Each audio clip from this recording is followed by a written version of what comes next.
I know. Buddy.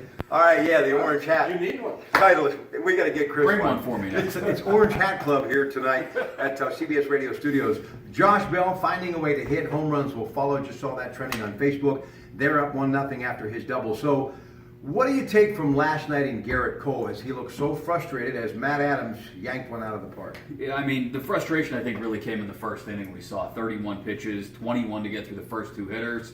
And I think that did rile him up. It harkened back to that first start of the year against the Red Sox at Fenway Park where he lost his cool a little bit and it got him sidetracked. So I think that was part of it. I think, you know, he's an ace for them right now, or he's their ace, their number one, but he's not going to be Cy Young every time out, unfortunately, and last night was one of those nights. Jack?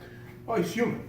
You know, I mean, at the end of the day, if he goes out and pitches 6 really good starts like he did, and then he has a bump in the road, I mean, it's going to happen, you know, on a night when things don't go as you hope your club scores runs for you, and that wasn't the case. So I don't put any stock in the fact that there's any issues here whatsoever. It's just a night where it wasn't the Garrett Cole that you hoped you would get. Nevertheless, you know, you move forward, and I'm impressed with what he's done. Okay, Matt Adams, the guy who gets traded from the Cardinals to Atlanta, first baseman. We've got one here. Your thoughts about Josh Bell getting a real taste of the big leagues? Yeah, I think that they invested a ton of money into Josh Bell during the draft that year, and there were many people that thought he was overpaid. But my line is, maybe he wasn't. Maybe he was paid according to what his ability was, but his signability wasn't quite as what a lot of clubs were willing to pay. Pittsburgh stepped up and did it. So therefore, they got their first round pick. They got Josh Bell that year. And as a result, I think he's blossoming into something that's been impressive to see for both sides of the plate. So big, strong, physical kid. He's young. He's growing. There's a lot more in there.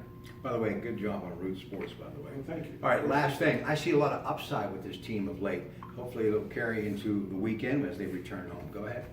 Yeah, I mean, they've got the Mets coming home. They've got to get through this Braves series first and foremost, though. They've some find some offensive consistency. They got to win. They were lucky to get a win Sunday against the Phillies at PNC Park, just scoring 1 run. Some offensive deficiencies last night in that loss where they're not bringing guys around. Andrew McCutchen now down to 205 as of the first at-bat of tonight's ball game. He's got to turn things around because you can't have your 3-hole hitter hitting 200. It's not going to help your offense, regardless of how well your leadoff hitter is doing and your number 2 guy, Frazier and Harrison, are hitting, or Bell in the cleanup spot. He's got to start to turn things around.